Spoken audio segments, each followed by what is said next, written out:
देख रहे हैं सेवा युग न्यूज। अब खबर होगी आपके पास। इस वक्त की बड़ी खबर सहारनपुर से आ रही है, जहां पर समाजवादी पार्टी के पूर्व पार्षद सुशील सोनकर, जो कि अपने आप को पार्षद बताते हैं, उनके द्वारा एक महिला को यूनो बैंक से 35 लाख रुपए का लोन कराने की बात कही और लोन होने के बाद भी उससे कमीशन के रूप में 10 लाख रुपए ले लिए गए, जिनका उसने कोई हिसाब नहीं दिया। और महिला को जब इस बात का पता लगा, महिला ने उनके घर पर जाकर ऐसे पूछे तो अपने आप को पूर्व पार्षद समाजवादी पार्टी सुशील सोनकर पुत्र जगदीश कुमार व उसके भतीजे अनिकेश वसंत सोनकर ने उसके साथ महिला के साथ अश्लील बातें करते हुए जबरदस्ती कर कपड़े फाड़ने की भी प्रयास किया गया व उसके इधर उधर हाथ भी लगाने की कोशिश की गई। महिला ने आनंद फानन में अपने छोटे बेटे के साथ निकलकर वहां से अपनी जान बचाई। पुलिस थाने पहुंच जनकपुरी में उसने रिपोर्ट दर्ज कराई व अपना मेडिकल कराया, लेकिन जनकपुरी पुलिस द्वारा अब तक कोई कार्रवाई नहीं की। महिला ने हार तार आज एसएसपी दरबार पहुंची और वहां पर न्याय की गुहार लगाई, जिस पर एसएसपी द्वारा सीओ को आदेश दिए गए व जांच पर उचित कार्रवाई करने की बात कही। महिला ने कहा है कि ऐसे व्यक्ति को समाज में रहने का कोई हक नहीं है, इसको जेल भेज दिया जाए। इस पे नाना प्रकार के मुकदमे भी दर्ज। महिला ने एसएसपी से गुहार लगाई है कि उसके पैसे वापस दिए जाए और ऐसे आरोपी को जेल में भेज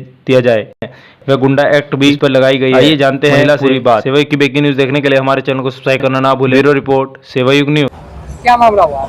मामला ही हमारे वाल्मीकि समाज की नेत्री है रीना वाल्मीकि।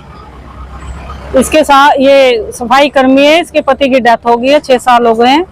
कोई सुशील सोनकर है, उनका आना जाना था इनके घर इसके पति के समय से, और पति की मृत्यु के बाद भी उनका आना जाना इनके साथ रहा।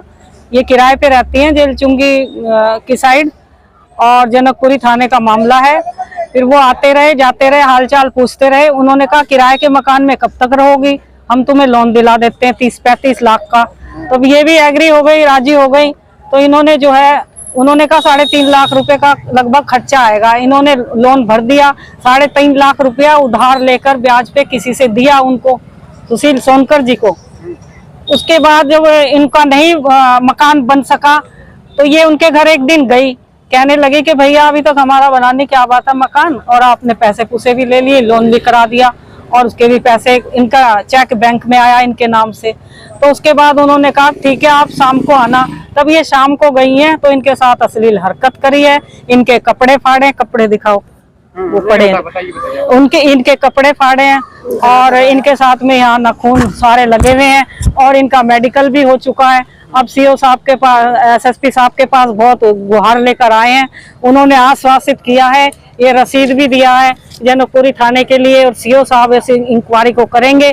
मैं समझती हूँ, मैं आश्वासित हूँ कि पुलिस और प्रशासन वाल्मीकि समाज की एक दुखित, शोषित, उत्पीड़न हुआ जिसका, उस महिला की देख रेख भी करेगी और उसे इंसाफ भी मिलेगा, ऐसा मेरा मानना। घटना बताइए। ये रही है, क्या मामला है? सर, मैंने सुशील सोनकर जो हैंगे हमारे यहाँ पे पार्षद रह चुके हैं। वार्ड तो एक वार्ड है। कहाँ का? जेलचुंगी शांति नगर का। क्या कराया? उन्होंने सर मेरा लोन कराया था 35 लाख रुपए का। तो सर उन्होंने मेरे 10 लाख रुपए खा चुके, और 3.5 लाख रुपए उन्होंने मेरे से लोन कराने से पहले लिए थे कि लोन में ये खर्चा आएगा। तो मैंने किसी से ब्याज पे लेके उनको 3.5 लाख रुपए दिए। तो उसके बाद उन्होंने मेरा जैसा लोन कराया तो थोड़े थोड़े करके उन्होंने मैनेजर से उनकी जाट काटती, उन्होंने पैसे निकाल ले। तो उन्होंने 10 लाख रुपए जैसे मेरे लिए, तो मैं वहां पे उनसे पूछने के लिए गई कि मैंने कहा सुशील जी आप मेरे पैसे दे दीजिए, मेरा काम रुक चुका है मकान का। उन्होंने मुझे बोला कि शाम को आना आप घर पे। तो मैं शाम को अपने बच्चे को लेके उनसे पूछने के लिए गई, तो उन्होंने मेरे साथ बदतमीजी की, मेरे कपड़े फाड़े, मेरे नाजुक अंग को छेड़ा, और फिर वो लोग भी उनके साथ शामिल थे? हाँ जी, उनका भाई था अंतिश, और उन्होंने एक महिला को पीछे से बुलाया, कह रहे उसे पिंकी को बुलाओ और वो इसे ठीक करेगी आके। उसने भी मुझे पीछे से पकड़ा। क्या संबंधित थाने में आपने इसकी रिपोर्ट दर्ज की? हाँ जी, मैं जनकपुरी थाने में गई थी, तो उन्होंने मेरे लिए कोई कार्रवाई नहीं की। तो जो मैं पूछने के लिए गई तो उन्होंने मेरे को कोतवाल साहब ने वहां से भगाया कि अभी हम जांच पड़ताल कर रहे हैं, तुम यहाँ क्यों आ जाती हो बार बार ये करने के लिए।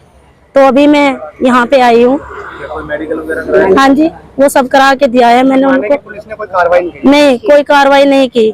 अब यहाँ एसएसपी साहब का क्या आश्वासन है? यहाँ पे बस मैं ये दरखास्त करती हूँ न्याय मिले।